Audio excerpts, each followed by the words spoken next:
here's another reason why you want to take control of what you're doing. Everything kind of funnels into the only winning move is not to play the game. I don't know, guys. This whole thing sounds pre-recorded.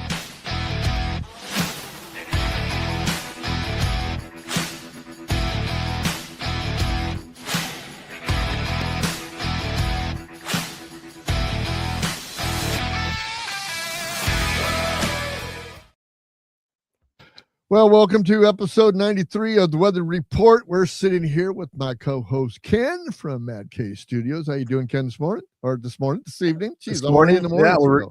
Yeah, it's going to be, for me, it's going to be morning pretty quickly here, but no, we're doing good. We're doing good. It's surviving the winter brutality of the upper Midwest. Yes. At, a solid 3 degrees with a 25-mile-an-hour wind, giving us about a 15 below wind chill factor, and your face will freeze to your face in somewhere in around 11 minutes. There you go. It's the kind of weather when you go outside, you go like that, and all of the little villi freeze solid, literally freeze solid. I still can't wrap my head around minus degrees. I'm sorry. I've been in cold. I've been where single digit cold, but I couldn't imagine like below zero. I'm sorry. It just doesn't register in this California brain of mine, because it was 75 degrees here today. It was beautiful. Oh, it sounds beautiful. Well, there's a saying. There's a saying out here. Why do I live where the air hurts my face? Because it literally hurts your face when you go out. It's just that you can, because your face is the wind. It's so cold. It's killing all of your cells and your nerve endings as you walk. Yeah. So that's why I see these people covered up. Hey, it's good for quelling protests, though. Well, not really, not from what I hear. But anyway, yeah. While I was in hot water last weekend, you were in deep water last weekend. Why don't we tell the listeners why you were in deep water last weekend? Well, I'll just say, you guys, check the flotation, the float switch on your sump pumps if you live anywhere where you get water anywhere. Mine, the float switch, a little 45-cent piece, went intermittent and allowed in my basement to flood while I was at work. Fortunately, my wife saw the puddle downstairs where there shouldn't be a puddle.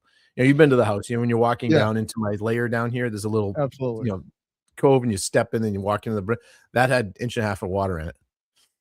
So that was bad. So it was a week of mitigating water damage and things like that, and ripping stuff up. And I didn't have to tear out any floors or anything.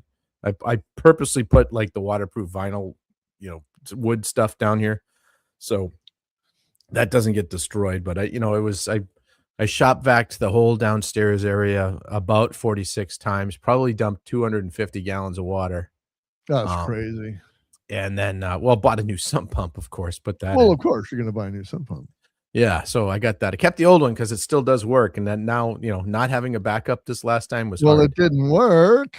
Well, it does work because I can just make the float so it just works all the time, and then I just put it on a switch. So I can rig stuff.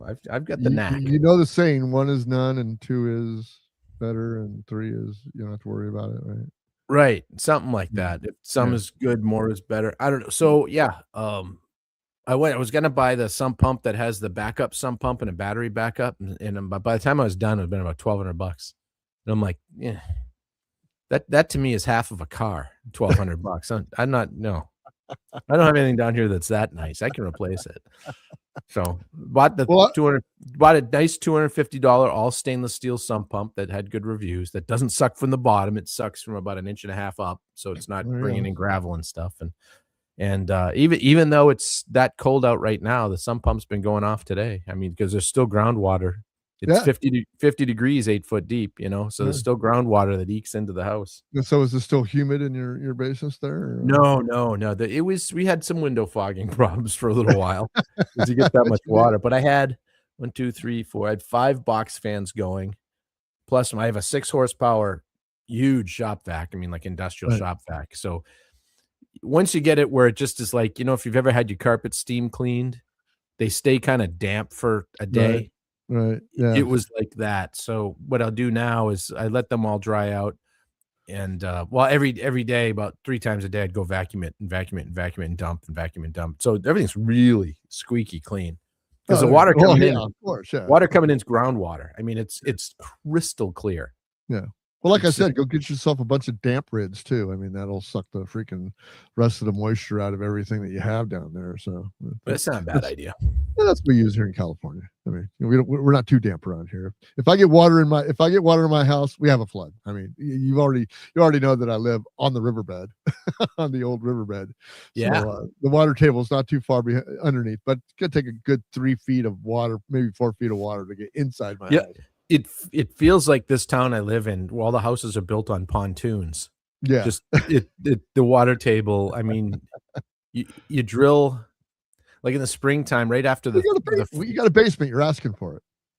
Well, it's only a half basement. It's a lower level, you know. So It's below ground. You put 4 your feet below 4 feet below surface area. Yeah, the problem is that 1 foot below surface area, you've hit water. Yeah, the same here. If I go 2 feet below ground level here, I'm in the water. I'm in an ancient riverbed. So anyhow, well, we have a special show tonight because we're going to talk whether or not our guest gets here or not. But we're hoping that Minnesota State Representative Shane Mekeland will be showing up because we sent him the invite. You talked to him. You had a long talk with him for about 2.5 hours the other night. And of course, we know what's going on in Minnesota right now. Not only did we have the fraud investigations going, but also what we had going on was the problem with ICE and the shooting of what was her name, Renee Good, and there's a lot of tension out there, a lot of mixed feelings, a lot of hyperbole that's going on out there, because all I see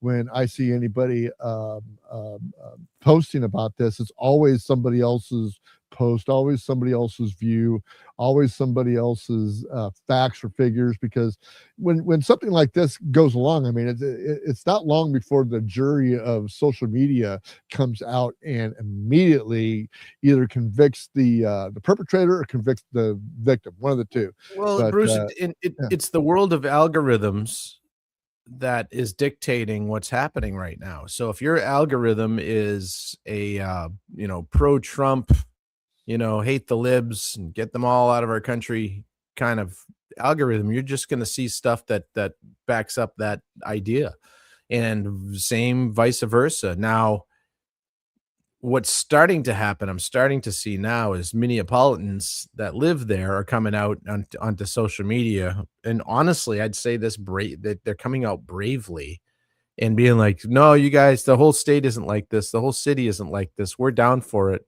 What ICE is doing right now, they've already got somewhere in the neighborhood of 2,400 convicted criminals that were loose on the streets. These aren't guys that are like, oh, I just came over here to make money for my.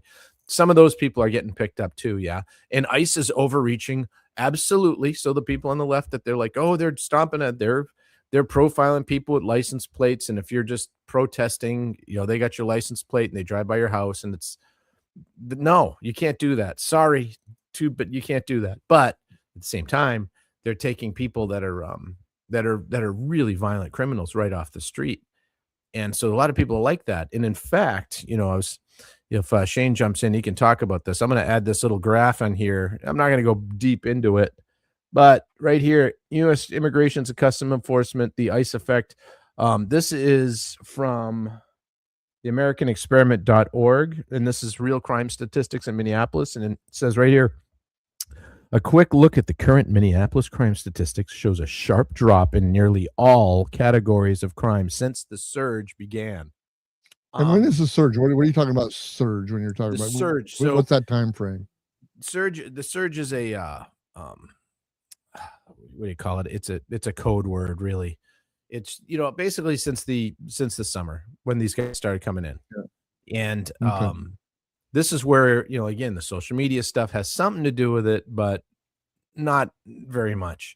It's more, you've got a governor and a mayor, or two mayors, and then a bunch of senators, Ilhan Omar, and a bunch of other radical leftists that are coming after Trump, and Trump's just saying, look at you guys. I'm starting in your town. There's obviously a lot going on. Now, this has been going on exactly the way it is for 6 months.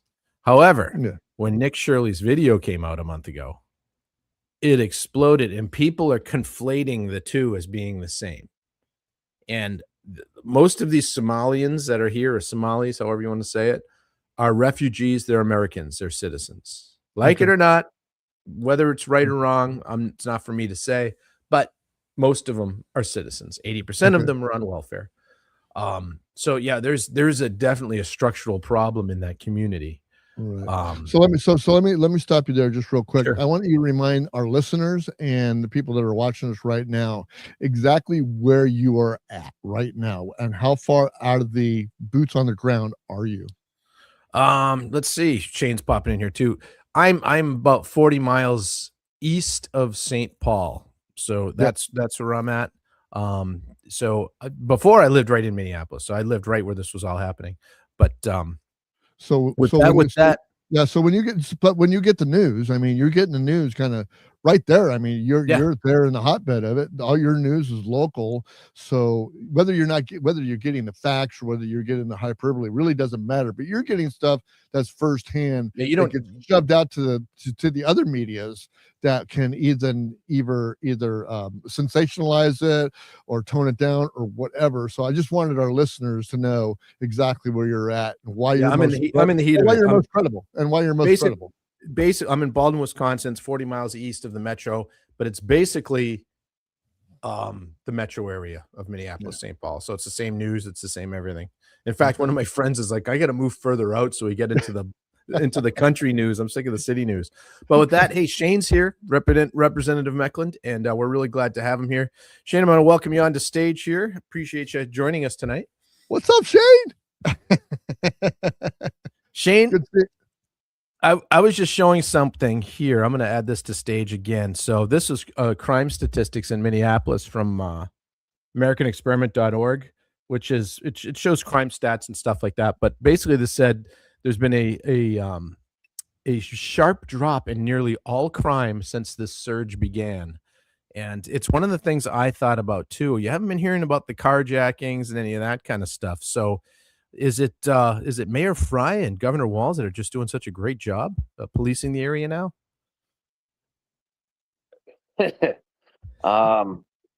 No. Hey, Shane, before you go, remind our listeners and our viewers right now who exactly you are in the realms of Minnesota. I'm a state representative that lives 15-ish miles east of St. Cloud area, representing District 27A, which is basically Becker, Big Lake, associated townships, as well as Clear Lake and their township, and then Santiago and Palmer. Okay, cool. Pretty good sized area, actually. Not medium populated, small towns, farms, kind of in between the meccas of the liberalness, I guess you'd say. Some leftist. I don't even say liberal anymore because I would love to have just liberals around, but it's these leftists that's crazy. But St. Cloud's not great either. That's been going downhill for quite a while now too. So I would say that Minneapolis has the largest Somali population in the state of Minnesota. St. Cloud probably has the second, and then Wilmer, Rochester, Duluth, Worthington, but they seem to be spreading. It's not even just Somali. It's a lot of migrant groups that likely are, or some portions thereof, have an illegal alien content to it. Right.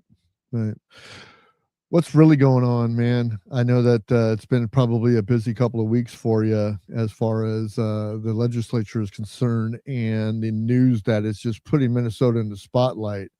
And I'm just wondering, what's it like being down there with boots on the ground? You know, it's been interesting. Kind of every day there's like a new thing that comes about. There's a very prominent local reporter, journalist that's based out of Minnesota. He works for WCCO, has for years, which is the CBS affiliate in the state. And I think it was Thursday or Friday, He put out his name is Blois Olson, and he put out an audio only clip of throwing Governor Walz down hard, going, this isn't happening in Michigan. It's not happening in Wisconsin. Right. Because their police departments are working with ICE. So what the heck are you doing? And you gotta understand, Blois Olson he comes across pretty centrist up until about 6 months before an election cycle. Yeah. Tends to lean a little bit different at that point. But when Governor Walz announced that he wasn't going to run for re-election, that was on a Monday, but Blois put it out on Friday because he's got the fingers in the where they need to be. He had it with the Dayton administration prior to Walz. He's got it with the Walz administration. Everything Blois Olson predicts or says there's a rumor of always seems to come true. So he's very tied in to the political atmosphere, and for him to throw Walz so hard under the bus was quite an interesting thing, in many ways. Yeah, that was surprising. So right now, legislation. Bruce, they're on break. They only meet from basically end of January, beginning of February till about May, and then they're off the rest of the year. The Minnesota legislature, which is good because imagine if they were in there every day. Boy, Shane, he'd really be going crazy. But we've all known about this for years and years, like the fraud, the scandal. Well, the question I have for you, Shane, is what are you hearing in the halls of the Capitol when the high school kids that Walz bring in aren't fighting each other, but after Nick Shirley's expose went absolutely ballistic? Have you seen any kind of change in the operations, both on the left and the right? Because are people freaking out, or are they just doubling down? It's hard to say from what I'm seeing on the media because it's so biased in Minneapolis. So you're right. I would be nuts if we were a full-time legislature, because you would literally never live at home. So what's the point? Exactly. I mean, if you're outstate, then you would literally have to, because for those that are far enough away, they get housing allowance. So you would literally live in St. Paul. Right. So you would no longer have the touch and the feel of your community. But so I haven't been down there. I have no idea. That we get notifications constantly of security concerns, all kinds of different things. Right. I think was it yesterday? Maybe it was yesterday that or maybe it is coming up, whatever. But the Capitol's closed due to security concerns. So they're aware of it, of what's going on, and it obviously was after that brawl that happened. Was that Friday or Thursday, whatever? Yep. And for Bruce, I'm not sure. Let me jump in here quick. I mean, interrupt, but Bruce. So one of the things that the people on the left do is they go into schools and they get the kids all riled up, and then like on this occasion, the governor kind of invited a bunch of high school students to come down and protest ICE right in the Capitol. Well, the two groups that came down didn't like each other, and they started absolutely throwing down and beating each other up in the Capitol. And it sounds like they did a little damage, nothing major.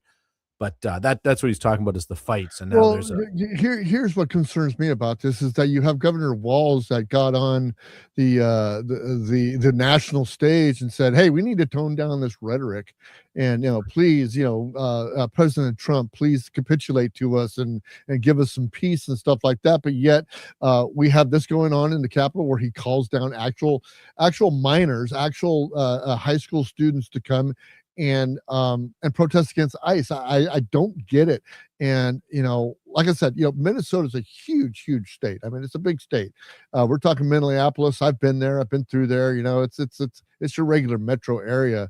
But I mean, I have a hard time believing that any of the people like Mayor Fry or Ilhan Omar or even Tim Walz, for that matter, wants to see the violence toned down. I really don't see it. No, it's clear that they want to amp it up. I mean, I think it was a week ago Saturday, there was a significantly sized protest, and they kept fanning the flames of all this rhetoric. Luckily, not a whole lot of bad things happened, but I think the one thing that did happen was the gang member who busted into the federal agent's car and then Right. ripped the safe out of the back and then stole the gun. And he was a Latin King gang member. And but before that, they were saying, we're trying to protect our neighbors, our community. Yeah. And all of last summer, Governor Walz was pushing all through like June, July. He wanted a special session for common sense gun control after the enunciation, whatever that happened, for a school shooting thing. Yet now they have one of these people that they're trying to protect and they support, who breaks into a federal vehicle, steals a safe out of the car, takes out a firearm or a safe that contained a firearm, and then this is what you want to protect. And then today we see a guy, I'm not opposing this, but a person trying to protect their neighborhood that is got a strapped on, looks like to be like an AR-15 type platform. So you say you don't like any assault style weapons, but now one of your supporters has got one strapped to his chest to defend his neighborhood against the federal government. So where does this all end up? Yeah, the phrase "cruising for a bruising" is coming up. I don't see an end to it in Minneapolis. If you look at some of the areas, there was a happening last week where the ICE was chasing somebody, and the guy that they were chasing, apparently, now if you know more about this, correct me if I'm wrong, I might have been mistaken, but from what I understand, they were going to pull this guy over. They knew who he was. He ran. He ended up getting to this house. He called the people at the house saying, "Hey, ICE is chasing me." The people in the house called the police saying, "Hey, ICE is chasing my whatever cousin, husband, whatever." And then, so long story short, when they got to the house, there was a fight broke up. Two people come out of the house. There's shovels being hit, and I don't know exactly what happened, but the guy ended up getting shot. And in the leg, yeah, not dead. And the cop got hurt too. Everyone went to the hospital. And but the protests out there, all of a sudden, they were shooting fireworks. And this happened during the riots during George Floyd days too. They were shooting fireworks, Roman candles and stuff at the cops, and then throwing ice, not actually chunks of ice, at the police and stuff. And finally, the police chief, who's been absolutely horrible during this, said, "Hey, go home. As soon as you guys start throwing stuff up, it's an unlawful assembly." He finally came out and said, and you could see in the press conference, him and Mayor Fry at odds at this, because you could just read their facial expressions. I don't know if you watched that interview at all, or that press conference, but there's some tension that started there. Well, and then there was another report that came out. So Minnesota started this new paid family medical leave. So yeah, explain that a little bit. Yeah. So you can take 12 weeks off with literally no reasoning, just because you want to care for somebody, and it could be somebody that you consider a family member. But there was a report that came out, I think it was yesterday or before, I don't remember, but that 100 Minneapolis police officers have signed up, filed for that. Yeah. For paid family medical leave, because you get up to 90% of your pay, which maxes out at $1,430 some dollars a week, I believe. So they're tapping out, going, which is exactly what we saw happen during the George Floyd Summer of Love, early where a bunch of people they pulled the PTSD lever. Yeah. And so all of a sudden you have this mass exodus of law enforcement officers. Now you got Jacob Fry and Tim Walz saying that there's more federal agents here than there are law enforcement officers between Minneapolis and St. Paul, the two largest spots in the state as far as law enforcement goes. Well, but you all created this. Yeah. You could have easily cooperated. You could have easily done a lot of things. Like you could acknowledge these detainers and quit letting these people loose. They were letting them loose during the Summer of Love. They would pick up a person doing some really bad stuff, book them into the police department, and they'd be cut loose before right. the officer could even get back to the area that he was patrolling, the bad person was already back there before he got there, because he was, the officer was writing up the report. Yeah, the report. Yeah. And honestly, Shane, it's not hyperbolic. I had to go to the Apple store for something, and this was a little after the George Floyd thing. So this must have been 2020. Yeah, it was 2021 or 2022. And I'm at the Apple store, which means you're going to be there for 4 hours waiting. So I'm walking around, and the Minneapolis police were there, pretty heavy presence. Not Minneapolis, but just the regular police from, it was Maplewood Mall, I think I was in. So Maplewood officers. So I just got talking with them because there wasn't much going on. And I said, what do you guys do when people are just grabbing stuff and walking out and doing? He goes, here's the deal. I've got 2 years left. I'm just doing my time until I can get out. Almost everybody we bring in, by the time I get back out to my patrol car, they're walking out the front door because they've been let go. It's an open and closed door, so why should we even chase them down? And I'm like, yeah, this was real. So I talked to a few other cops at some other areas around the cities, especially malls, and they all said the same thing. They're just like, nope, 2020 changed everything. We no longer have the support of the officials, which they always did. Minneapolis police force was a pretty damn good police force for a long time. I was in Minneapolis from 87 till 92. And, it wasn't like this. It wasn't like this, but they've also lost, after George Floyd days, they lost like 300 police. They're supposed to have 900 for the size of the city. You should have a police force. 1,200. I believe the charter says it should be 1,200. Really? 1,200? Okay. And they're down to what? 600 or 650 or something like that. Well, I think they were at 7, but now 100 just tapped out. Yeah, they've been building it up. But then they have a non-citizen that just got sworn in, like it was either 2024 or 2025. Yeah. So I got a question. I got a question from the audience, and he says, Representative Mekeland, do you believe, or is it approaching the need for Trump to use the Insurrection Act? And if not, what's your opinion that would constitute it? And before you answer that question, from what we see in California, because I'm in California, we see the worst of the worst. We see it all presented from the left. Even on Fox News, you see everything from the left-hand point of view of what's going on. And in my interpretation of what I see, because I happen to be an independent critical thinker, I can pretty much see what I can see. I don't do I don't do jury by social media. But it sounds to me like a lot of people are getting away with a lot of bad things, man. And I don't know where this is going. And as far as how much federal authority we should be instituting there, what do you think? What do you think about that question that you just got asked? So the governor did activate the National Guard in Minnesota. They were pulled in yesterday at 0600. I don't know specifically whether they were pulled in for, but I did talk to a person that I know well that got pulled in. So you have that. Prior to that, a week prior, I think it was, where Governor Walz said he would use the National Guard to go against the federal agents, which is like a mind-blowing statement, right? You're going to use the military to go against the federal people. So you have that. Apparently,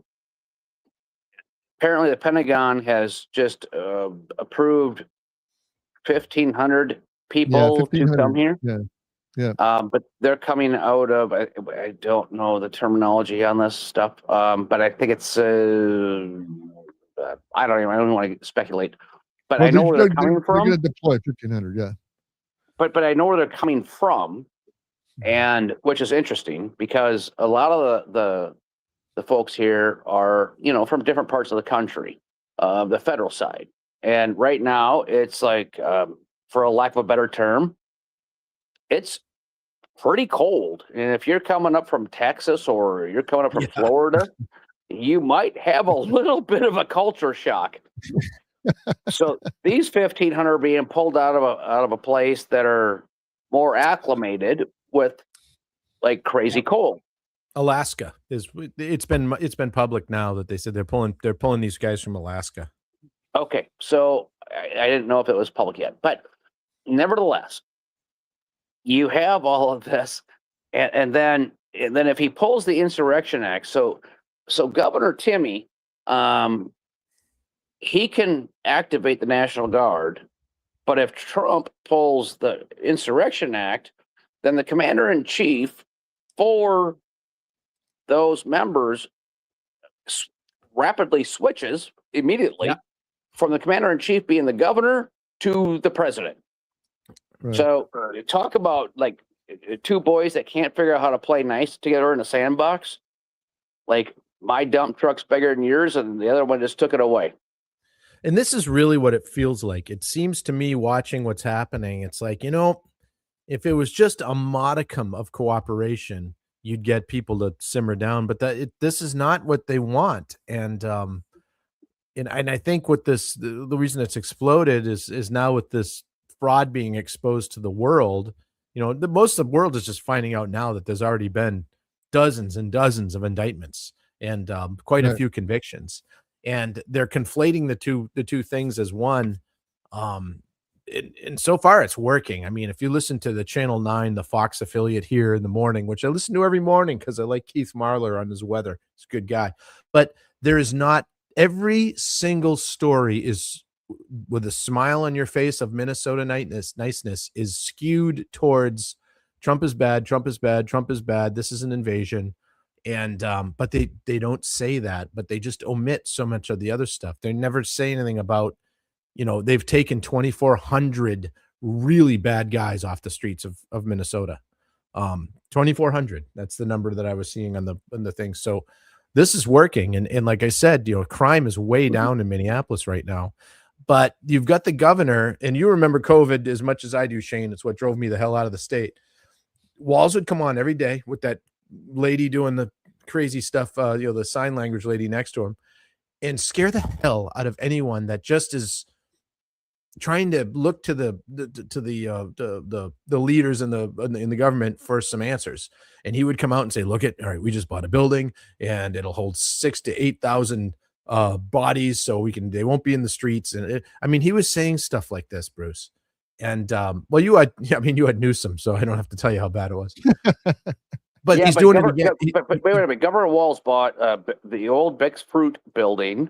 Yep. It was I think it was like 70,000 square feet or whatever. It's a refrigerated building for produce. That's what Bix Fruit is. And because, all these people are going to die. It could be a 60, 70,000, a year kind of thing. Nobody ended up ever going there. Not a single person. And they ended up actually spending money on it to replace the roof because it started to leak or what have you. Yeah. So they just gave some friend a whole bunch of money for a building. And it was like $7-ish million, if I'm not mistaken. Yeah, exactly. And then they sold it for less than what they had, not only between what they paid for it and what they had to put into it. They did store PPE equipment in there, like face masks and all that, which they then had to throw away because they were all contaminated because the roof leaked. Yeah, exactly. Okay. It's a snapshot of his governorship is that building. Well, that's just one of many. And like this whole thing, I see Walz right now getting a little anxious, especially ever since he went on the federal stage last year, or 2024 actually now. A lot of people reached out and said, there's no way this is true, that what you guys are saying. And these are people from our own side. Right. Whether it's abortion up to the day of birth, whether it's this, whether it's that, all the transgender nonsense, transgender sanctuary state.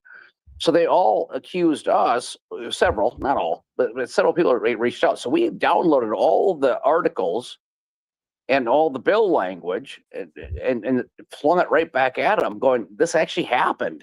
And they're like, we never knew this. I'm like, well, welcome to your media. Mm-hmm. And Joe Souchere of Garage Logic, he's one of my favorite podcasts, and he had a radio show.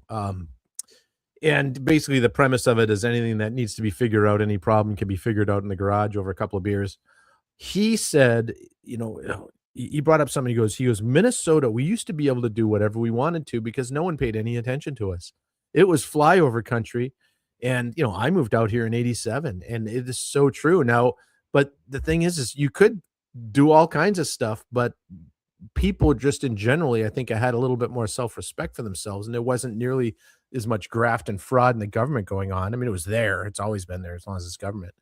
But looking at what's happening now, you know, in the last 10 years, you know, part of what's happening, and this has been well documented by the TSA, is the amount of money that's going overseas. So in the latest Nick Shirley video, he talked to a guy that had 28 years in you know, working at the airport, basically as a drug guy they would sniff out drug money and stuff like that and stop it from getting into the, you know, the smuggling of all that kind of stuff. And so when any kind of cash came through of any number, he'd be called. And he said these guys, and it was mostly the folks of Somali descent, and there's usually two of them. They had, he goes, the lowest amount he saw in a suitcase was 700,000, but usually it was $1 to $2 million a piece. And they declare it. And what they would do is they would take that money and they would fly to Atlanta or points east, and then they would wire that money to wherever they were wiring it, because wherever they were going, you couldn't carry it's not safe to carry a briefcase full of money. So all of these things have been happening for 10 years. Now, during COVID, when they were feeding our future scandal started, I can remember people had cameras on buildings shooting at, like, one was a grocery store that was supposed to be feeding 3,000 kids a day, and then there wasn't a single kid. 3,000 kids a day, you'd see a line, and there was nothing. So when Nick Shirley went through and just did this over and over again, of course they're going after him. But I think, you know, for a 23-year-old kid, the set of brass ones on him, he's really doing well. This last one he just released last week, this weekend, they were ready for him. They knew who he was. And so their true colors really showed. And I think Minnesota has a huge problem right now with this one group of people that don't seem to want to assimilate into our world other than to use us for their benefit. So interesting enough on that part, I don't remember who it was, but about a week ago, I talked to somebody that they did an interview, and I want to say it was on, I'm not even sure. I don't even want to speculate without being certain about it. But they pointed out that we have a significant Hmong population, about the same size as a Somali population. Right. No problems. We have a significant Liberian population, about half the size of the Somalian population. Relatively speaking, no problem.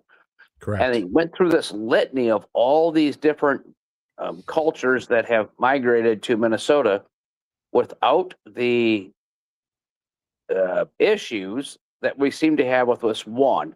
There's a new thing that's kind of perked up also that is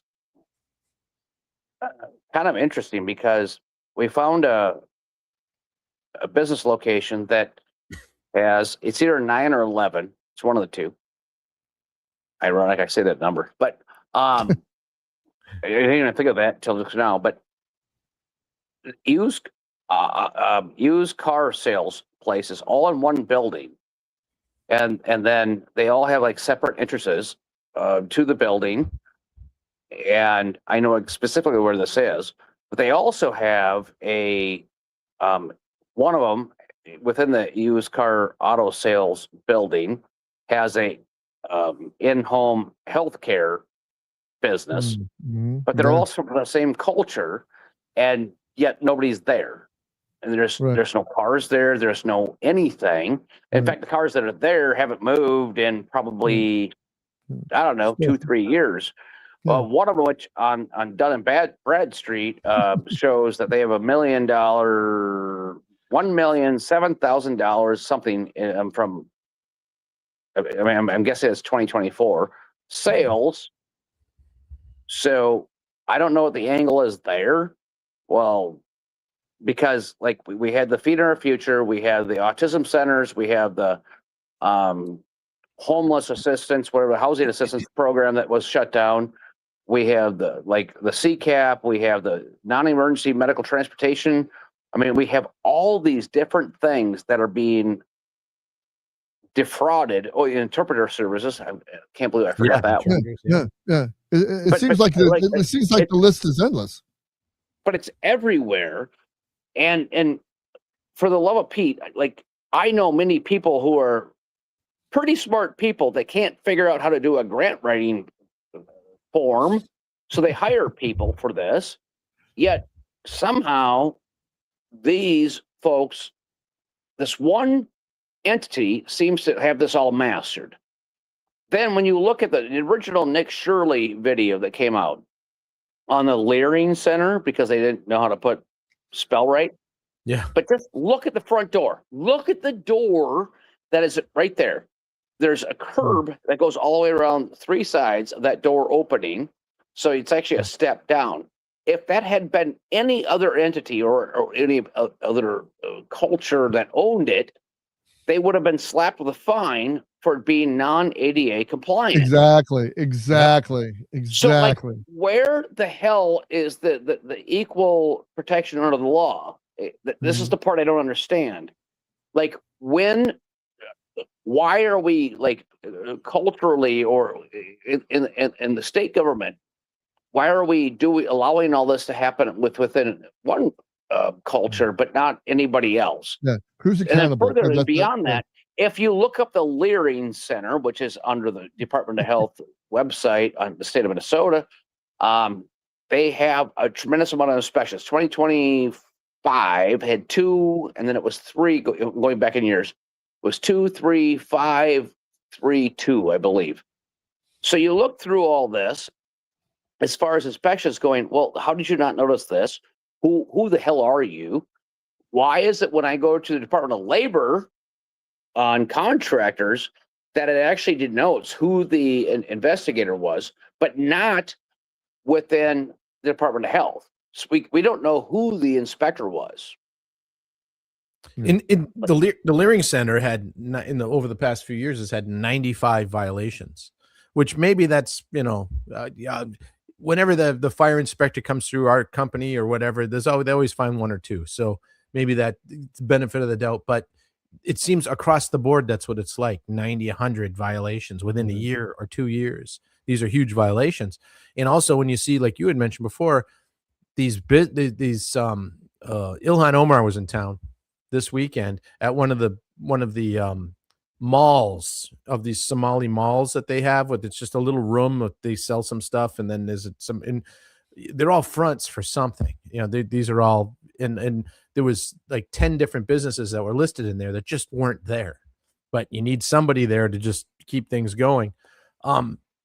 It's so it blows my mind that no one's looking into this. Like you said, who's the inspector that went in there? They just got greased. Here's some money, go away. I don't have any proof of that. I'm just talking out of my butt, but that's how this works. And we've shown it because they did it with juries. The lady got $130,000 or $120,000. 120. And there was probably some graft by the person that dropped that money off. Allegedly 80. Yeah, allegedly 80,000 went in that person's allegedly pocket. When that bag left the South Metro, it started with 200,000, but then by the time it got to the juror's house, it only had 120,000. So the transporter person decided that 80 was her fair share. Everybody had a little taste of that. Everyone takes a little taste. Yeah, Shane, you've been on the morning show with me and Ken before, and this last week has been pretty much a hotbed on the show. We've talked a lot about Minnesota and all the fraud, the shooting, and all that stuff. And I was calling, and I think everybody that on the show is really calling for larger heads to fall. The accountability. There you go. The NRA. There you go. I love that. There you go. I want to know, just a question for you, and then I'm gonna follow this up with another question behind it. Is that, are there bigger heads that need to fall here? Are the national heads that we're talking about, Ilhan Omar, Tim Walz, Ellison, other people like that, are we looking for any of those heads to fall, or will they ever fall, or are they accountable for being a part of the fall? So to that, I'll say this. In March of 2025, I believe it was. Matt Taibbi, who was the journalist that broke all of the Twitter files. Yep. Former writer for Rolling Stone. Right. Very centrist person. Can't figure him out one way or the other. I don't think he leans left or right. He just wants ways. he just wants truth. He's bipolar. Dropped a podcast on that Monday, 3 weeks ago tomorrow. To which he came here and interviewed a Somali whistleblower that allegedly has the receipts to prove that not less than 4 elected state officials in Minnesota have taken significant amount of money, if you will. And so he dumped that last, like I said, 3 weeks ago tomorrow. So you can all look it up. It's Walter Kern, Kirn, and Matt Taibbi. There we go. You can look it up and see what he says, because he's been sitting on this thing forever. And at the end of the day, like I said, he's not like a right-wing wackadoo. He's not a left-wing wackadoo. So y'all figure it out for yourself. But there you go. He dumps at least 3 names out of it. No. Anything. Okay, well, so my next question would be this, is that, okay, so you're on recess and you guys go back, I guess, at the end of the month here. Have you been in touch with Julia Coleman and Walter Hudson, which both of have been on the show before, and what has your conversations been like, if any? So I talked to Walter Friday night. He's respectfully enjoying a family vacation to undisclosed places. I'm not even going to get into anything beyond that. I actually gave him a little bit of guff about it, the particular type, but whatever. But so I told him, like, leave him alone, and just, because we talk like daily. But Julia Coleman, no, not so much. I don't talk to her that much. But what I do see happening on February 17th is when we go back into session. And for clarification, in the first year, so we run on a biennium, so it's a 2-year thing. Typically, in the first year of the biennium, we go in early January, and the second year we normally go in early February. This year is a little bit weird because we're going in on February 17th. I'm not sure why, like that lined up that way, but whatever the case may be. So we'll be in from February 17th through May 20th. Statutorily, on May 20th, we have to wrap up, and the last day, how do I say this? The last day of session, nothing official can happen. So May 20th. So what May 20th is all the retirement speeches, if you will, for those that are not coming back. Does the limited amount of legislation time that you have available to you during that time, does that kind of stymie you guys in getting to the bottom of these issues, or is it even issues that go through the State Department that's been going on with this hotbed that's been happening? Well, there's 2 sides to that. Like North Dakota only meets once every other year. So the less we're in the session, the less damage we can do, or they can do, if you will. So that's a good thing. But yes, we are on a very tight time constraint. And, people call Minnesota a blue state when you have 201 legislators in totality, but you have 101 that are Democrats and 100 that are Republicans. I would call us pretty dang close to a purple thing, right, if you will. But that said, I know that we're going to have stuff coming hot and fast on the first day, February 17th, and it'll be interesting to see how this all plays out. There's the ceremonial part that you have to do in the beginning, and then somebody's got to walk down to the governor's office and notify them that we are officially back in session. Get through all that. That's probably the first 2 hours. And then that's where the fireworks potentially may begin. And of which whatever is brought forth, motions, resolutions, what have you, pulling things off the table, because what was on the table last year in 2025 is still on the table this year because we operate in a biennium. So it's still on the table, these different bills. And I'm guessing that some of the stuff will probably come to fruition, at least be brought forth, we need one vote from their side, they need one from our side to make anything happen, because this has only happened once in history. It was 1979, where we were evenly divided House. Mm-hmm. However, the Senate is not evenly divided. They have a 1-seat majority in the Senate for the Democrat side. So no matter what we do or do not do in the House, likely the Senate they have the votes to kill it, depending on the fortitude, as I think Ken said, testicular fortitude. Mm-hmm. If any one of them says, like, yeah, I want no part of this, like, I can't get behind this. So, I mean, you have a guy stealing a gun out of the back of a federal vehicle, and you have a returning state senator who was shot 9 times. But how do you balance all this? You have the right to protect yourself. I totally agree. But you want to take guns away, but now, like, that's their argument. But then on top of that, then you have they're now saying we got to take up arms to push back against law. Right. Right. There's no logic in any of this. Yeah. Yeah. And another thing that doesn't make sense is the fact that I think Ken said this the other day, is that when they were having the news conference, and I can't remember if it was Mayor Fry or Governor Walz was sitting there and said that the police department is going to have to take a bigger chunk and actually go to war. Was it go to war or defend?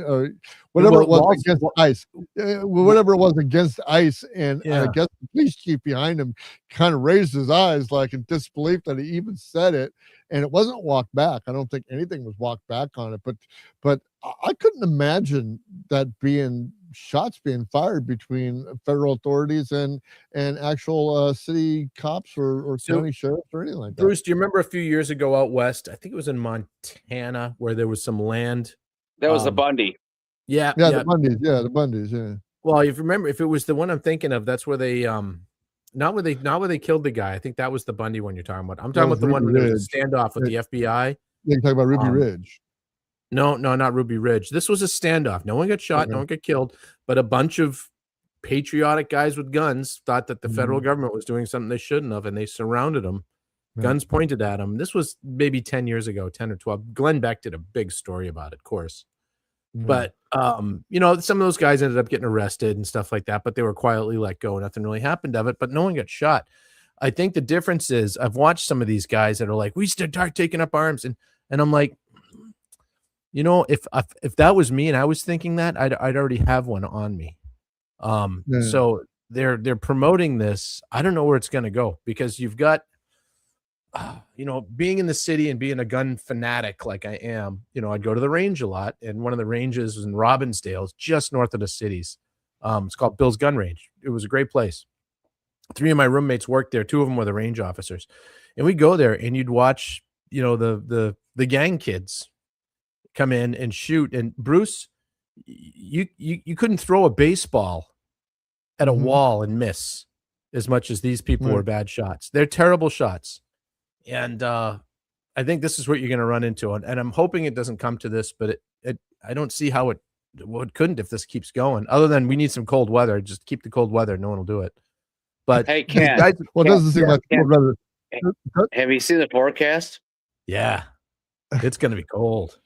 I was telling Bruce about it before the show. It doesn't sound like the cold weather is working. So really, I mean, as far as news is concerned, what I've been looking at. If ice is still here in April, when the weather finally will break, and this is still going on in April, you're going to see Minneapolis burn.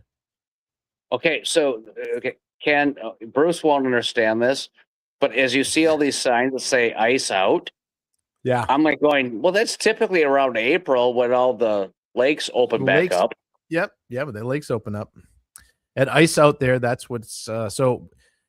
If Trump is smart, which he is, maybe he isn't, but hopefully these guys will be done with their mission and out of town by St. Patrick's Day, and then that will tend to quell it down a little bit. But if they're going to keep saber rattling, like you put it great, 2 kids on the playground, they can't play nice together. I don't like that ICE is they're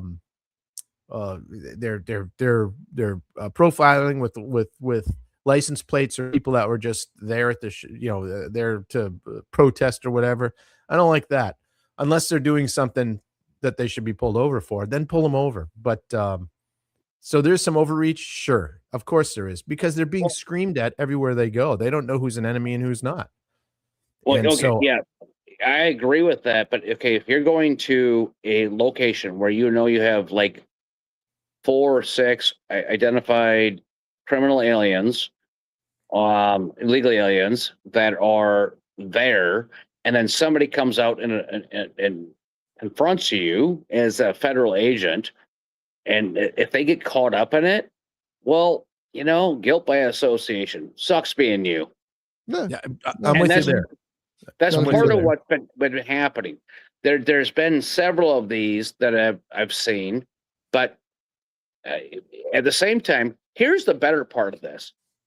Okay, so you happen to be in the wrong spot at the wrong time, and you happen to be there. So you pull out your ID and say, "No, I'm a Minnesotan," right? What Governor Walz did in 2023 was he passed license for all, Yeah. to which no government official is allowed to ask whether or not or what their immigration status is. Yep. So what he did was he protected the few, comparatively speaking, numbers wise, he protected those legal aliens, but he screwed everybody else because nobody can see it anymore.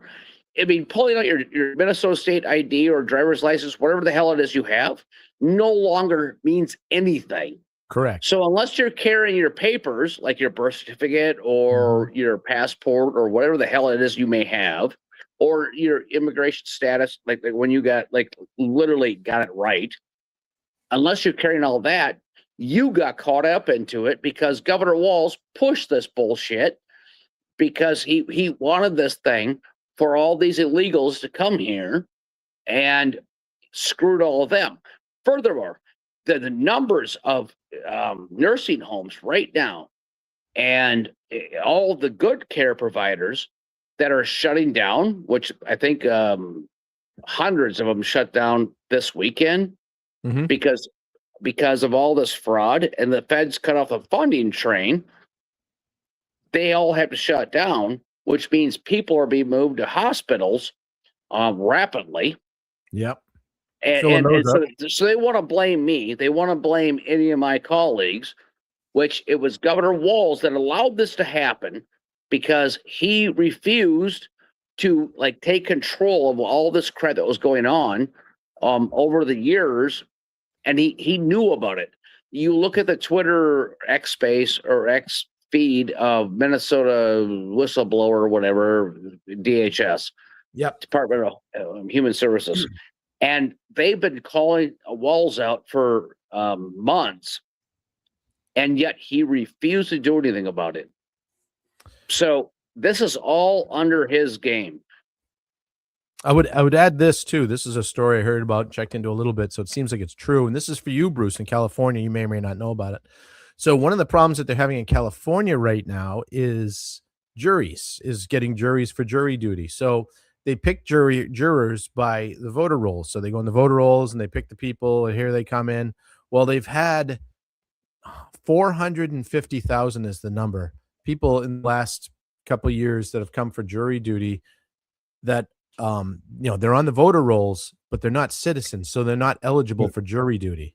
And Minnesota, and when I told this to you guys, Bruce, when I said the vouching thing, you can vouch up to 8 people at a time at the voting poll. It was 16. They changed it to, and this is insanity. And you The have number doesn't matter. same day registration now. So now you've got all these people that have licenses because, like Shane was saying, legal alien and get a driver's license in Minnesota. Now you've got identification that you can go and get, all kinds of different things. And because of that, ICE doesn't know what and this is what I was telling you. And remember on our morning show, they're like, "Oh, you're full of crap." I'm like, no, these IDs don't mean anything. Yes, it's a real ID, but it doesn't mean anything anymore. That's what Shane just explained. So I appreciate you clarifying that. Not only that, Ken. So even within that, what's really interesting, if you're a worker at a care facility, you can vouch for everybody there. Yeah, that's true. Yep. Yeah, I'm gonna answer Cody's question. If they aren't eligible for jury duty, how are they eligible to vote? Well, the problem is, Cody, is that we don't have any voter ID, and that's a fact. I mean, you can no matter whether in Minnesota you can vouch for 8 people, in California you don't have voter ID. All you got to do is go up and say, "Hey, I live in Minnesota either. This is the guy that I'm at," and all you got to do is you got to write your little name on a screen, and away you go to the vote. So I mean that's what we got going on here. I just wrote a piece, Shane, in my Substack, and it had to do with immigration policies. And I said you can't have 50 immigration policies in the U.S. So one of my questions to you, and I think I know what your answer is that who sets the immigration policy? Does your state set the immigration policy, or does the federal government set your immigration policy? I want your opinion or your comment or whatever. We have no regulatory ability on immigration. That would be the federal government. Yeah. Okay. I think we agree on that. I mean, like this, literally, it's what it is. And okay, this gal got shot and killed. But the best way to not get shot and killed? Cooperate. not interfere with a federal investigation or whatever they're doing. Don't be agitating. Yeah, don't be agitating. Don't stop in the middle of the street. Listen to what her supposed wife said. She says, yes, this will be the same license plate we have tomorrow. We don't change our plates like you do. She said that in that original video clip. Yep, correct. So, in other words, we're coming back tomorrow, and we're going to do it again. Mm-hmm. To me, that's not. I'm sorry, it's not peaceful protest. If you're blocking the streets, if you're impeding a federal agency to reject their policies or their appointed rounds, you're in violation. I mean, as a sane guy here, hopefully we're all the same sane people. I'm not going to sit there and because I've been under the gun before. I've been under the gun where, hey, get out of your car, don't smart off. Hey, asshole, throw my glasses across the hood. I'm doing everything I can to save my freaking life. I don't want these guys freaking shooting me or doing anything like that. All I'm doing is trying to cooperate at the same time. It didn't sound like Renee was cooperating at all. Whether or not you say, number one, she was nervous, she was in the right state of mind, she was this, she was that. I'm sorry, I don't buy it. I just don't buy it. But at the same token, I'm sorry that she got shot.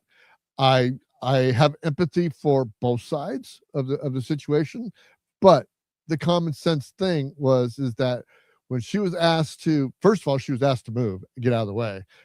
Second time, she was asked to get out of the car. At that time, I'm doing one of two things. I'm either doing what she did or I'm getting out of the car. Unfortunately, doing what she did resulted in the consequences of her death. Well, and the seconds before, you got to remember, her wife was out there saying, "Yeah, basically, come at me, bro. You better better pack a." I can't remember what stupid comment she made. I'm like, these are people that have never had any consequences to their actions, never. And this is Adam Carolla talked about that. He's like, all of us growing up, we'd wrestle and scrap, and you get a bloody nose once in a while and stuff like that. But that built a mutual respect between men in general.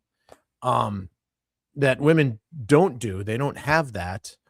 And these people that are the elite activist kinds, they tolerate nothing outside of their little idealistic ideas. They know they don't have open minds, so they surround themselves with people that will show them this is the way you act. You have to do this, and you're a hero for doing it. Well, that's how you get killed. And because these protesters, they should be in front of the Minneapolis Police Department, the mayor's house, and the governor's house protesting, saying, hey, you guys got to do something about these criminals that are here and help ICE get them. Don't be picking my buddy from the rest. I mean, my favorite Mexican restaurant closed. They closed because the ICE came in, raided, took a bunch of people. And I'm just like, I've been going to this place for 11 years. A good cook's way. I got to know the owners and stuff, and they're fabulous people. They're hardworking, but you know what? There was just a cycle of people that move through, that because they didn't speak a word of English. They'd bring the food out here, the bussers and stuff like that, and the waitresses that were not the ones that took your order, but and it's like, well, this is what's going to happen, and they ended up closing, and then they opened it again. Now they're closed again. Hopefully they'll open again with legal workers. But I'm like, yeah, it did affect me. I mean, some of my favorite places. There was a raid in town here in Baldwin. They got 5 or 6 guys from a Mexican supermarket that's in town here. There was no protests and raids because people understand here that, hey, this is what's going to happen when you've got this many people let in. They open the borders. They put all these people in, 10 more million people at least. Mm-hmm. What do you expect is going to happen? The bad eggs are coming in. Not all of them are bad. My answer to all of it, Bruce, you and I have talked about this. I think I mentioned this to you, Shane, that the answer for all of this isn't not more ICE or less ICE. The answer is to change our immigration laws in such a way that the people that actually are the good, honest, hardworking people that just want to come here and make some money, even if they're sending their family back in Mexico, they can be good workers. They can do the jobs. I've got siding going on my house this week. I don't know if the crew's going to be here. Wait. And you didn't hire me? I don't know. What are your hours? What's your rate?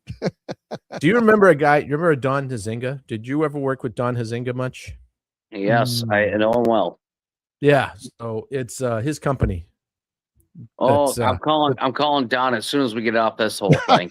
Yeah, I would call him up and say, "Hey, I'm calling him. I'm going to rip him a new one." Shane, I know you don't have a crystal ball, but what do you see coming for the next year, the future of Minnesota, and actually the upcoming election for governor? I mean, what are we looking at? So in that, as far as the legislative process, I think there's going to be a lot less than anything that actually passes, because I think it's so divided right now. Yeah, I don't know that a whole lot's going to pass, because you need one vote from the other side to make any bill pass. And so I don't see that they're going to throw out a bunch of stuff at us that we're all going to vote no, and they're going to use that as a you don't care. Right. Yeah, paper tigers. And it'll go both ways. Right.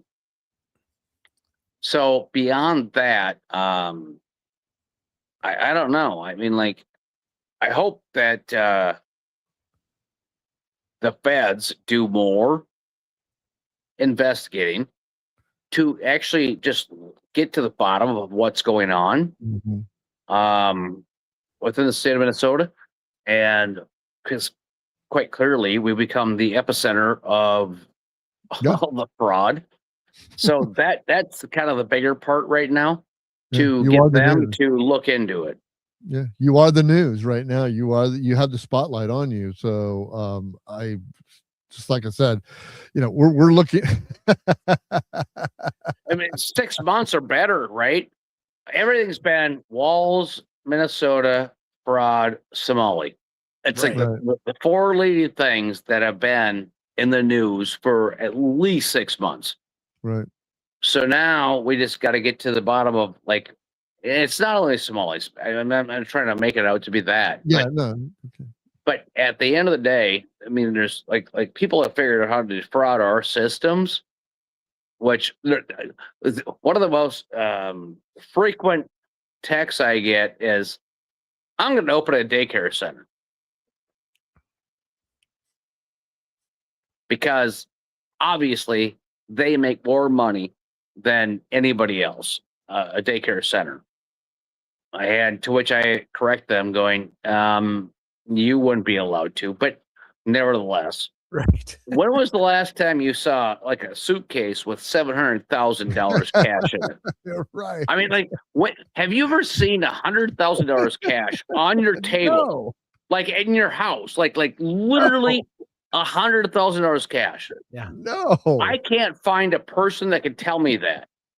No. Did they ever- I've had $18,000 cash on my table at one point, and I was like, this is an enormous amount of cash, and that's only $18,000. That is crazy. That is it's just crazy in my mind. It's crazy. But So I sold a camper. It was a good size, like whatever we already call it, a camper, and it was about that same size of money, Ken.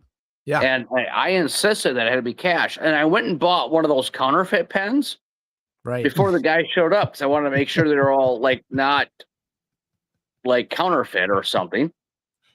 But like, because I didn't want to check that one clear. Right. Like that would be kind of weird. Trust but verify. right, exactly. But Bitcoin. Let's verify. but like seriously, you have $700,000 to $1 million or $2 million in a suitcase, Yeah.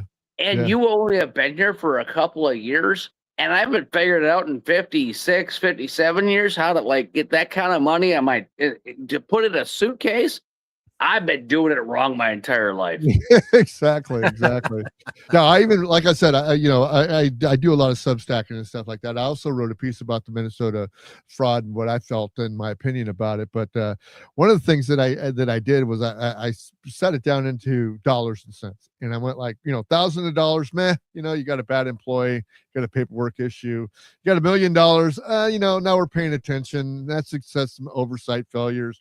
But now we're talking billions of dollars, and that raises eyebrows, and it isn't a mistake, and it's systematic, and it's organized, and it's criminal.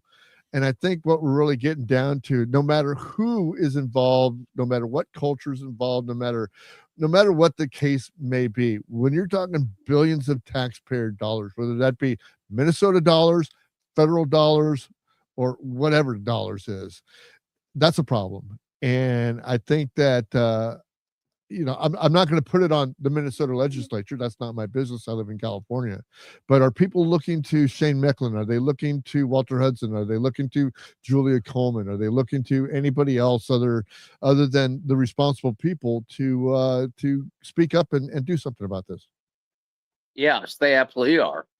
And the problem with that is, even in 2019, when I found one little spot back then, I took it to the OLA, which was the Office of the Legislator Auditor, to the Attorney General, took it everywhere I could, and nobody would do anything.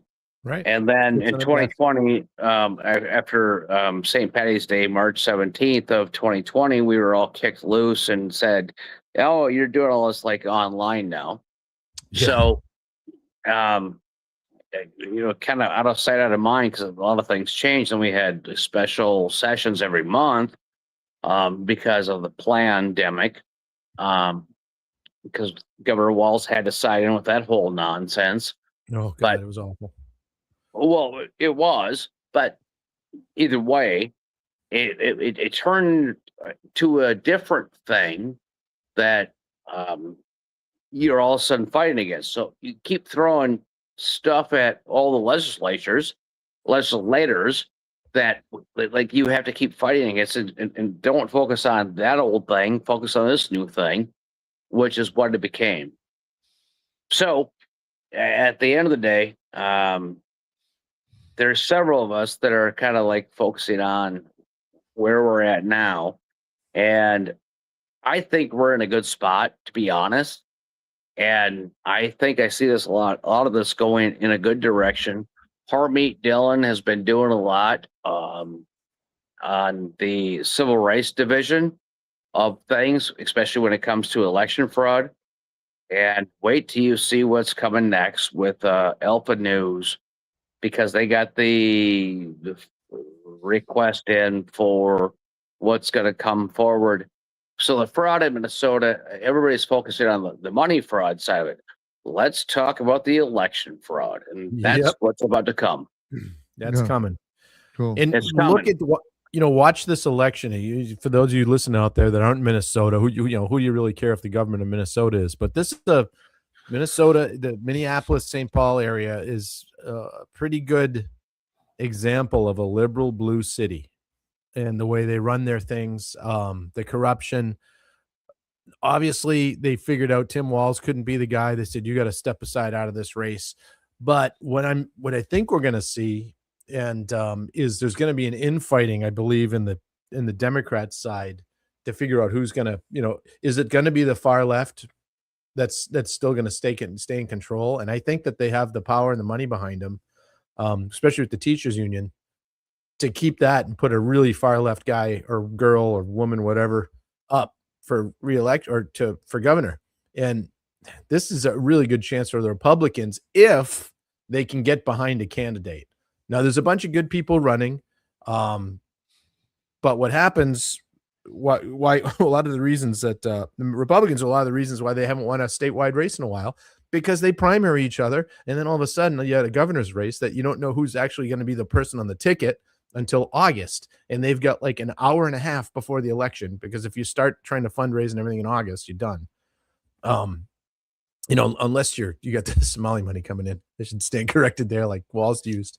But this is a look at what's happening here, and the voter fraud. Now, if they expose that in California, that's what they're doing now too. That's why there's some whistleblowers out there talking about that too. You lose those two states, and they can clean up some of this voter fraud and tighten up their laws a little bit. We're in a whole different world, because outstate Minnesota is not anything like Minneapolis, Rochester, Duluth, and St. Cloud. It's just not. And Wisconsin has the same problems. We've got Madison and Milwaukee and Eau Claire. These are some population centers that are super far left. There's not a bad communist idea they won't embrace. But fortunately, over here we have the Tavern League, which is just a bunch of us drunks that won't let anything out, let anything happen. But over in Minnesota, it's the teachers union. They're about the largest contributor to, and they're terrible. It's terrible. So anyway, what are your thoughts on that? So Ken, to that point, in 2019, I flew out to San Diego for excellence in education, and it was that whole thing is about school choice. Right. And it was started by Jeb Bush, which I understand that. Just don't go there. But and then one of the guest speakers was Rahm Emanuel, which was even more interesting. But when I get there, I'm thinking, the whole thing is about school choice. So right. I assume in my head, that everybody there is kind of conservative thinking, right? Like conservative sided. As there's probably 3,000 attendees from all kinds of state legislators from all over the country that are at this thing. The vast majority of them, or a significant majority of them, were Democrats, because they want school choice, right? Mm-hmm. So I found that really interesting. And then I met this young group of kids that they were Voice for Choice, I believe. And these were kids that had were enabled out of Wisconsin, Massachusetts, and one other state. But that they were able to find a better school so they could actually get on to college. That was their thing.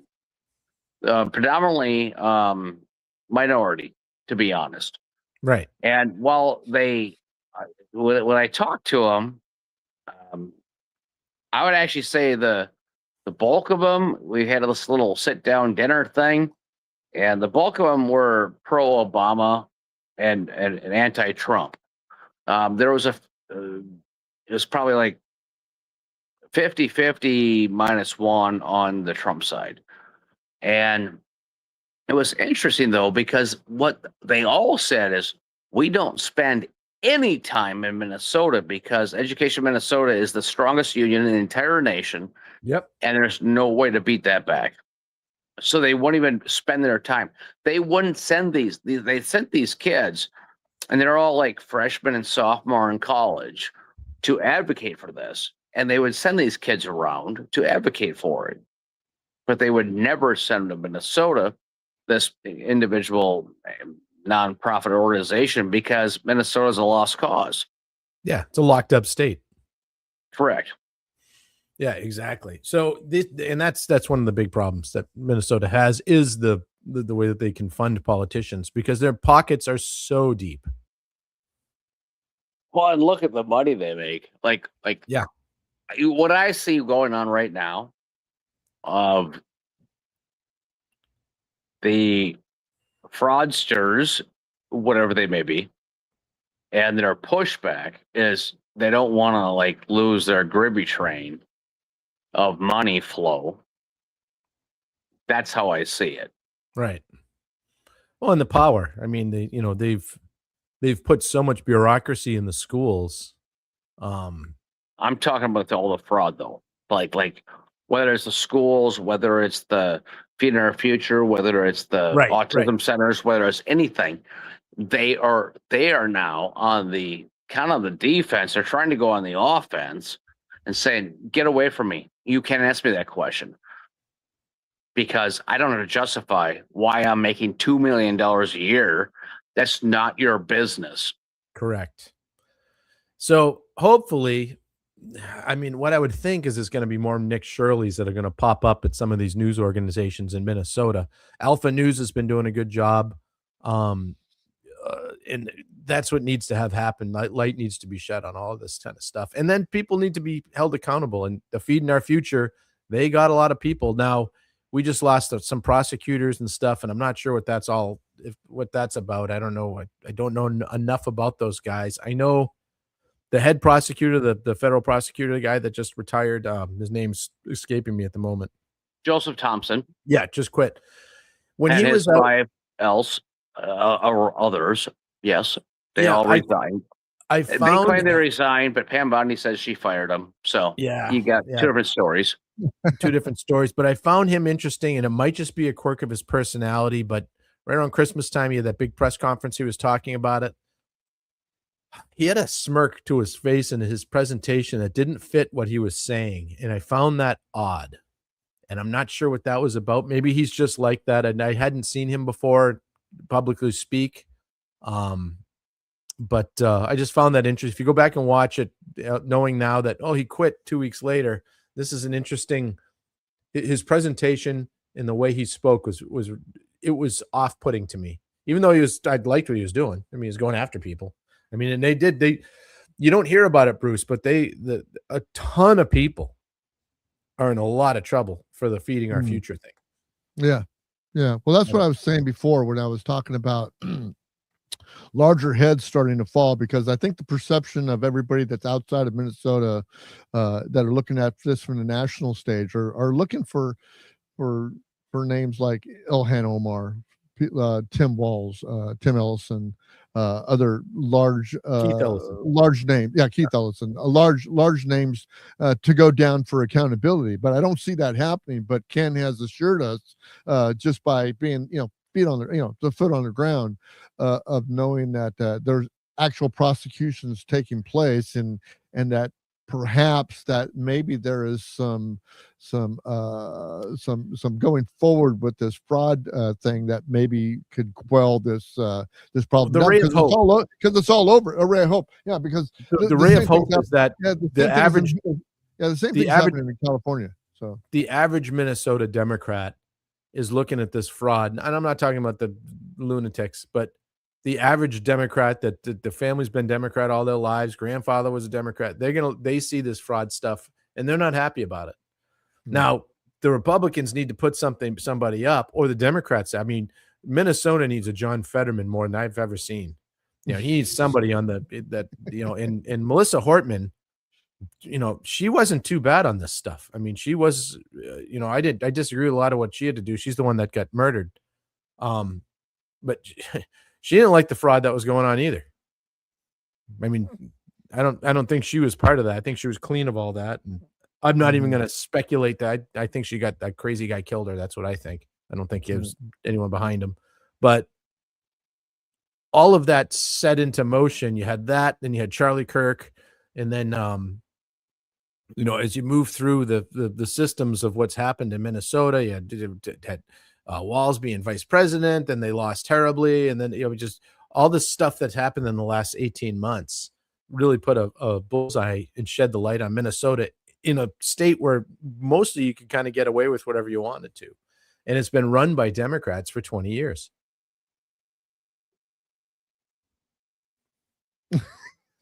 He's speechless. Yeah. No, That's my opinion from what I saw. We love the face. But anyway, no, Shane, thank you for being here, man, and Yeah, giving us your appreciate it. time today and your comments and your opinions. And we're gonna keep having a close eye because Minnesota's in the spotlight. And you're welcome to come on the morning show anytime you want to, and put your 2 cents in there, and you know, allow Walter to come in if he wants to. It's a much different show than before. But anyway, we really want to thank you for coming in, man. We really appreciate it. no worries. I mean, like, there's a lot that I have not said, because obviously there's certain things going on, Absolutely. but it's the amount of attention on the state right now. It's kind of like being the island of misfits, apparently. Because apparently we become that, and everybody knows it. And it's like it's been ongoing for like at least 6 months now, and like Governor Walls with his little jazz hands, what he was really doing was auditioning for the drag queen show, just to be honest. But nevertheless, like, Governor Walls, please, because I like when he tapped out, I'm like going, damn it, because I wanted somebody to ask him. One of the gubernatorial candidates, had he stayed in, how much did your property taxes go up?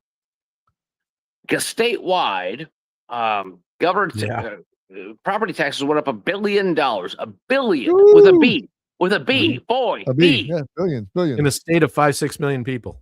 Yeah, 5.5 or whatever the hell it is, and like, he pays nothing because he owns nothing. He lives in the governor's mansion.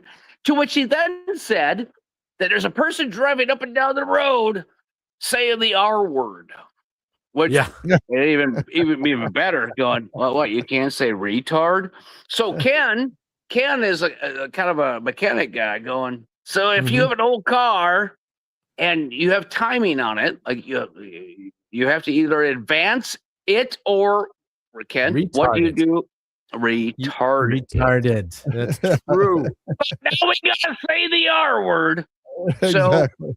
all of that said, this guy is flipping nuts. He's losing his noodles, and at the end of the day, we all got to pay for it because he said what he said. We're going to raise taxes $10 billion. We're going to burn the $10 or $21 billion surplus.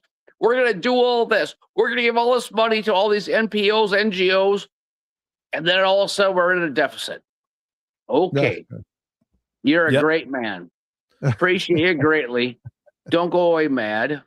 Seriously, just go somewhere. And so they say that apparently, allegedly, that he has land in South Dakota, which would be priceless if it's true. Oh, that'd be funny. Because so does Governor Dayton, which is Dayton Hudson, which is, if everybody knows that, what that means every Target store is the Dayton Hudson. Dayton was the founding of all that. Right. So I made the accusation, or whatever you want to call it, going, well, if Governor Walls actually has a piece of property over there, he's probably going to be Governor Dayton's pool cabana boy in the guest house. Clean my pool. Yeah, I can see that. I can see that. That's great. Again, Shane, thanks for coming on. And hey, do you drink coffee? Do you drink coffee, Shane? Negative.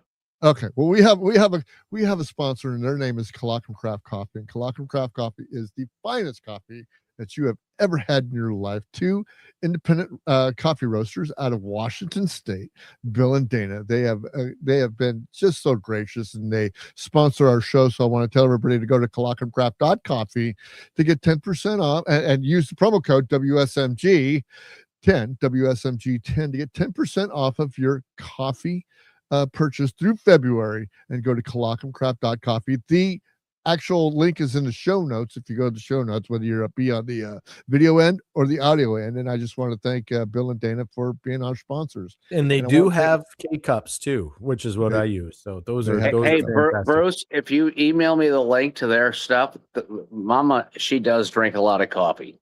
Then we will get Mama. We will get Mama some coffee. Sure. That's right. Shane, thank you much again, man. We'll talk to you soon, and good luck with getting back into the swing of things, man. We'll see you. Happening soon. All right. Well, take it easy. Yeah, take it easy. Well, we will talk to you guys later, and as we get into episode 94 next week, we have no idea what we're going to do, but we'll be coming along with the show. Maybe be a music show. Maybe be that's your music show right there, Bruce. We're going to hit that. We're doing the music reactions. It's my turn to hate what you play. There we go. But guaranteed that we will be back next week with another weather report. So you guys have a great night and be good to yourselves. We'll see you guys later. Bye-bye.